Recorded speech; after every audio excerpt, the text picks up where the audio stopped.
कुरकुरे हत्याकांड मामले में आरोपी पूर्व पार्षद असलम को जमानत मिली है। हिंदपीढ़ी मारपीट और गोलीबारी मामले में जमानत दे दी गई है। जेल से बाहर आते ही पुलिस ने हिरासत में लिया। साहिल उर्फ कुरकुरे हत्याकांड में पूछताछ हुई।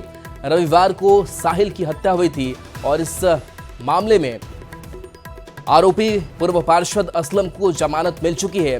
हिंदपीढ़ी में मारपीट हुई थी, गोलीबारी हुई थी और इसी मामले में जमानत मिली है। जेल से बाहर आते ही पुलिस ने हिरासत में लिया है, पूछताछ की गई है। रविवार को साहिल की हत्या हुई थी तो आरोपी पूर्व पार्षद असलम को जमानत मिलने के साथ साथ पुलिस ने उसे हिरासत में भी लिया। पूछताछ की जा रही है। मारपीट हिंदपीढ़ी में हुई थी, गोलीबारी हुई थी और इसी मामले में जमानत मिली है। कांड मामले में आज पुलिस ने पूर्व पार्षद असलम को हिरासत में लिया है। बता दें कि असलम आज ही जमानत पर जेल से रिहा हुआ था, जिसके बाद उसे होटवार स्थित बिरसा केंद्रीय कारा से बाहर निकलते वक्त पुलिस ने हिरासत में ले लिया है। फिलहाल उससे इस मामले में पूछताछ की जा रही है। बता दें कि इस पूरे मामले में असलम का नाम जो है वो मुख्य रूप से सामने आया था और उसी के इशारे पर इस हत्याकांड को अंजाम दिए जाने की भी बात कही गई थी। परिजनों के आरोप के आधार पर पुलिस ने असलम के भाई आसिफ को गिरफ्तार किया था और उसे जेल भी भेजा है। वहीं अब इस मामले में असलम को भी हिरासत में लिया गया और उससे पूछताछ की जा रही है कि आखिर क्या कुछ वजह रही साहिल के हत्याकांड मामले में। बता दें कि साहिल पिछले दिनों जेल में था और उसी दरमियान असलम भी जेल पहुंचा था, जहां दोनों के बीच मारपीट हुई थी और इसी मारपीट के बाद जब साहिल जेल से बाहर आया था उसके बाद से ही उसे धमकी दी जा रही थी। असलम के साथ मारपीट करने के मामले को लेकर उसे धमकी दी जा रही थी और इसी मामले में 2 दिनों पहले साहिल की गोली मारकर हत्या कर दी गई। अब इस पूरे मामले में पुलिस छानबीन कर रही है। फिलहाल इस मामले में एक अन्य आरोपी अरमान भी है, जिसकी तलाश पुलिस अभी भी कर रही है। उसके भी घर पर साहिल के जो समर्थक हैं, जो उसके करीबी हैं, उनके द्वारा तोड़फोड़ की और आगजनी की वारदात को अंजाम दिया गया था। अब इस मामले में असलम को हिरासत में लिए जाने से इस मामले में नए खुलासे होने की संभावना जो है वो सामने आ सकती है। कैमरामैन प्रभाकर के साथ ओम प्रकाश, न्यूज़ 18 रांची। ओम प्रकाश हमारे साथ न्यूज़ 18 संवाददाता फोन लाइन पर है। ओम प्रकाश, असलम जमानत के बाद से पुलिस हिरासत में है, आगे क्या कार्रवाई उसके ऊपर होगी? जी, फिलहाल इस मामले में बता दें कि साहिल और कुरकुरे की जो हत्या रविवार को हुई है, उस मामले में असलम का नाम जो है वो सामने आया था और उसी के इशारे पर इस पूरी हत्याकांड को अंजाम देने की बात कही जा रही थी। वहीं अब इस पूरे मामले में असलम को हिरासत में लिया गया है। उसे उसी वक्त हिरासत में लिया गया जब वो बिरसा मुंडा केंद्रीय कारा से जमानत पर रिहा हुआ था। फिलहाल पुलिस उससे पूछताछ करी और पूछताछ के बाद आगे की कार्रवाई की जाएगी कि आखिर इस पूरे मामले में किस तरह से अंजाम दिया गया, इस पूरे मामले में असलम की क्या कुछ भूमिका थी। इन तमाम चीजों को लेकर पुलिस फिलहाल उससे पूछताछ करे और पूछताछ के बाद आगे की कार्रवाई जो है वो देखी जा सकती है कि अरमान जो कि इस पूरे मामले में कहा जाए तो फरार है, फिलहाल उसी के द्वारा गोलीबारी करने की बातें सामने आई थी, अब वो कहाँ है, इन तमाम चीजों का खुलासा जो है वो असलम की हिरासत में लिए जाने के बाद हो। चलिए, पूछताछ के बाद और कई खुलासे होंगे इस मामले से जुड़े हुए। शुक्रिया इस अपडेट के लिए आपका। खबर बोकारो से है, जहां सेक्टर 12 के सतनपुर में एक झोला छाप डॉक्टर ने मरीज की जमकर पिटाई की। कैंची से गोदकर मरीज को लहूलुहान भी कर दिया। मरीज गोविंद बावरी ने पुलिस से इसकी शिकायत की है। मरीज ने बताया कि झोला छाप डॉक्टर पंकज कुमार से उसने इलाज कराया था, जिसका 200 रुपए बकाया था। डॉक्टर ने 200 रुपए की मांग की तो उसने आर्थिक तंगी का हवाला दिया और कुछ दिन बाद पैसे देने की बात कही। इसके बाद डॉक्टर और उसके भाई ने मरीज की जमकर पिटाई की, कैंची से गोदकर घायल भी कर दिया। इस घटना के बाद आरोपी डॉक्टर फरार है। पुलिस इस मामले की जांच कर रही है।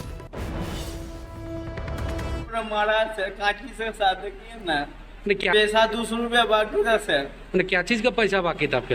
इलाज किए थे उसका लिए सर, छतरपुर में मोड़ में सर। मोड़ में? हाँ, और बहुत मारा था, लेकिन मुँह का पूरा फोड़ दिया है, पूरा मार दिया है सर। अब बात है एसआईआर पर सियासी संग्राम की। बिहार में एसआईआर पर शुरू हुआ संग्राम अब झारखंड में भी पहुंच गया है। दिल्ली में कल विपक्ष के प्रदर्शन में कांग्रेस के साथ लेफ्ट के सांसद शामिल थे, लेकिन रांची के प्रदर्शन में इंडिया गठबंधन के कई घटक दलों के नेता नजर नहीं आए। अब बीजेपी इस पर सवाल उठा रही है, जबकि जेएमएम का कहना है कि एसआईआर के मुद्दे पर झारखंड में सभी सहयोगी दल एकजुट हैं। जहां तक मुझे जानकारी है वो दिल्ली में कार्यक्रम था और दिल्ली में सभी दलों ने शिरकत की। इंडिया गठबंधन पूरी मजबूती के साथ नजर आया। वहां हमारे भी प्रतिनिधि उपस्थित थे, परंतु राज्य के मुख्यालयों में ऐसा कोई प्रदर्शन है इसकी जानकारी मुझे नहीं है। और मुझे लगता है इंडिया गठबंधन के द्वारा आहूत कोई कार्यक्रम होता तो निश्चित रूप से सभी दल वहां एकत्रित होते। कि कोई तथ्य होगा तब तो। इसके बावजूद यहाँ पर झारखंड के अंदर सिर्फ वामपंथी विचारधारा वाले लोग ही सड़कों पर उतरे हैं। बाद बाकी राजद वाले हो, जेएमएम वाले हो, कांग्रेस वाले हो, ये कहीं नहीं नजर आए। भाई इनका यहाँ कोई अस्तित्व ही नहीं रह गया है। अब ऐसी स्थिति में इंडिया ब्लॉक के अंदर ही फूट है। आइए अब एसआईआर पर संग्राम को समझते हैं। तो देखिए, एनडीए नेताओं का विपक्ष पर आरोप है कि विपक्षी नेताओं को लोगों से मतलब नहीं है। सियासी फायदे के लिए माहौल बनाने में ये लोग लगे हुए हैं।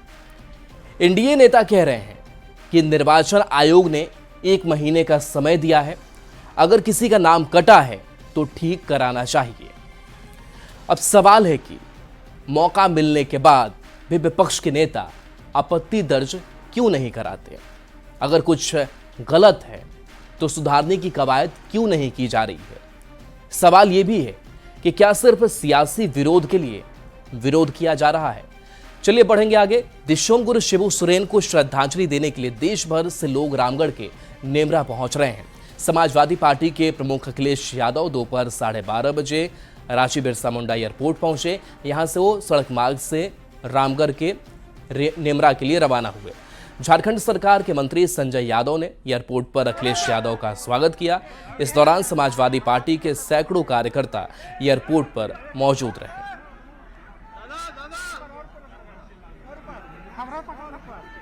झारखंड मुक्ति मोर्चा और झारखंड के मुख्यमंत्री हेमंत सोरेन जी से मिलने आया हूँ।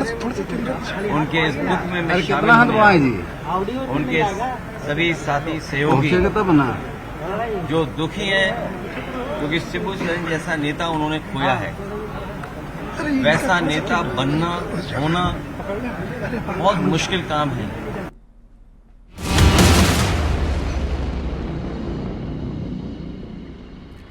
दिवंगत शिबू सोरेन के श्राद्ध कर्म को लेकर मुख्यमंत्री हेमंत सोरेन अपने पैतृक गांव रामगढ़ के नेमरा में प्रवास कर रहे हैं।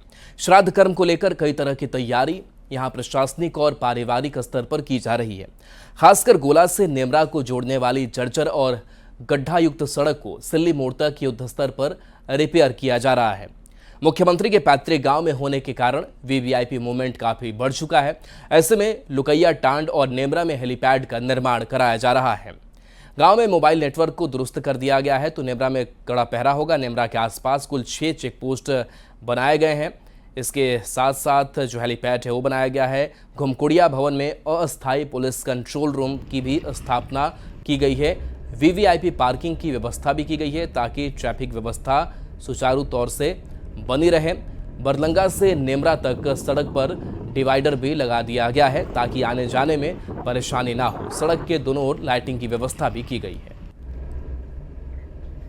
तो रामगढ़ के नेमरा में हर दिन बड़ी संख्या में लोग पहुंच रहे हैं। आज समाजवादी पार्टी के प्रमुख अखिलेश यादव पहुंचे। साथ ही देश भर के कई दिग्गज नेता दिशोम गुरु को श्रद्धांजलि देने नेमरा आएंगे। इसको लेकर यहां 5 हेलीपैड बनाए गए हैं। सुरक्षा के भी चाक चौबंद इंतजाम किए गए हैं। संवाददाता जावेद खान की इस रिपोर्ट को देखिए। मुख्यमंत्री शिबू सोरेन के श्राद्ध क्रम को लेकर रामगढ़ के नेमरा गांव में तैयारियां जोरों पर चल रही है। आप देख सकते हैं यहां पर हेलीपैड बनाया जा रहा है। खास करके नेमरा में 3 हेलीपैड का निर्माण किया जा रहा है, जबकि लुकैया ताड़ में 2 हेलीपैड का निर्माण अंतिम चरण में है। ये पक्का हेलीपैड बनाया जा रहा है। चूँकि लाखों लोग पूरे झारखंड समेत आसपास के राज्यों से यहाँ पर पहुँचेंगे और इसी को लेकर यहाँ तैयारी की जा रही है। सीसीटीवी कैमरे लगाए जा रहे हैं। नेमरा तक सड़क जो है चकाचक कर दी गई है। यहाँ पर हम कुछ लोग हमसे बात करेंगे। कितने लोगों के पहुँचने की संभावना है? जी भैया, यहाँ लाखों लाख लोग पूरे झारखंड ही नहीं अगल बगल उड़ीसा हो गया, बंगाल हो गया, बिहार हो गया, छत्तीसगढ़ हो गया, मध्य प्रदेश हो गया, सभी जगह के सीएम के साथ साथ वहाँ के इनके चाहने वाले, इनके आराध्य लोग, इनके जितने जो है प्रशंसक है, कार्यकर्ता है, सभी लोग आएंगे और गांव का गांव उठ के यहाँ अगल बगल के गांव के लोग पूरे रामगढ़ अभी भी लोग हजारों लोग आ रहे हैं। अभी डेली का यहाँ पर तांता लगा हुआ है। इनके गुरुजी का जो चाहने वाले लोग हैं उनका अंतिम दर्शन के लिए और खास करके श्रद्धांजलि देने के लिए यहाँ पर डेली लाखों लोग आ रहे हैं। आज लाखों लोग आ रहे हैं। तो आपने सुना यहाँ पर कि किस तरह से यहाँ पर जो है हेलीपैड जो है पक्का बनाया जा रहा है। इस तरह कहा जा सकता है कि तैयारियां जो है अपने अंतिम चरण में है। श्राद्ध क्रम में लाखों लोग झारखंड के अलावा बिहार, बंगाल और उड़ीसा से जुटेंगे। इसको लेकर तैयारियां पूरी कर ली गई। जावेद खान, न्यूज़ 18 रामगढ़। दिशोम गुरु शिबू सोरेन को श्रद्धांजलि देने हर दिन बड़ी संख्या में लोग नेमरा पहुंच रहे हैं। 16 अगस्त को श्राद्ध भोज है, उस दिन करीब 5 लाख लोगों के पहुंचने का अनुमान है। इसको देखते हुए नेमरा में खास इंतजाम किए गए हैं। सत्ता पक्ष हो या विपक्ष, सभी दलों के नेता इस भोज में शामिल होंगे। प्रतिदिन आ रहे हैं, अपनी संवेदनाएं प्रकट कर रहे हैं, गुरुजी के चित्र पर फूलमाला चढ़ा रहे हैं, श्रद्धांजलि अर्पित कर रहे हैं, माननीय मुख्यमंत्री से मिलकर अपनी संवेदना प्रकट कर रहे हैं। तो ये जो तांता लगा हुआ है, ये जो कारवां चल रहा है, वो देख के सहज ही अंदाजा लगाया जा सकता है कि 4 से 5 लाख लोग उस दिन जो 16 तारीख को कार्यक्रम आहूत है उसमें उपस्थित होंगे। क्योंकि हर व्यक्ति चाहता है कि हम उनके यहाँ जाए, जाकर उन्हें श्रद्धांजलि अर्पित करें। लोग आ रहे हैं, जा रहे हैं, सारी चीज़ें हो रही हैं, ये स्वाभाविक है। अब खबर हजारीबाग से है, जहां सदर प्रखंड के बभनबे गांव में पहाड़ का हिस्सा लगातार टूट कर गिर रहा है, जिससे आसपास के लोग दहशत में हैं। आसपास के गांव के लोगों ने बताया कि 20 साल पहले पहाड़ की तलहटी में खनन होता था। बरसात में मिट्टी गीली हो गई, जिसके कारण पहाड़ टूट टूट कर गिर रहा है। आज भी पहाड़ का बड़ा हिस्सा टूटकर गिरा है। मिट्टी और पत्थर आधे किलोमीटर तक फैला हुआ है। प्रशासन ने लोगों को पहाड़ के पास नहीं जाने की सलाह दी है। बभनबे गांव के पास बसे गांव के लोग इस भूस्खलन का अस्थायी समाधान करने की मांग कर रहे हैं। संवाददाता सुशांत सोनी की इस रिपोर्ट को देखिए। समय चल रहा है और ऐसे में आपको बता दें कि भारत के उत्तराखंड के अलावे जो है कई हिस्सों में बादल फटने से जो है वो लैंडस्लाइड यानी जो है भूस्खलन का जो है वो मामला प्रकाश में आ रहा है। लेकिन तस्वीर आपको हम हजारीबाग से दिखा रहे हैं। हजारीबाग के अभी हम सदर प्रखंड अंतर्गत बभनबे गांव में है और ये जो आपको तस्वीर दिख रहा होगा यह बभनबे गांव का जो एक बड़ा पहाड़ है। जो तस्वीर दिख रहा है कि इसमें जो है लैंडस्लाइड हुआ और उसके बाद जो है यहाँ पर आसपास में पॉल्यूशन फैल गया था। लोग जो है अभी भी दहशत में जीने को मजबूर है, क्योंकि इस पहाड़ के आसपास में लगभग जो है सैकड़ों घर हैं जो किनारे ही बसे हुए हैं और उन लोगों के बीच जो है काफी डर का माहौल बना हुआ है। अभी ग्रामीण में थोड़ा सा डर है, डर का माहौल बना हुआ है। ये पहाड़ का लैंडस्लाइडिंग देखते हुए, जो कि ये माइनिंग का कुछ गलती है, क्योंकि पहाड़ जो है वो 30-35 साल इसमें कटाई हुआ है।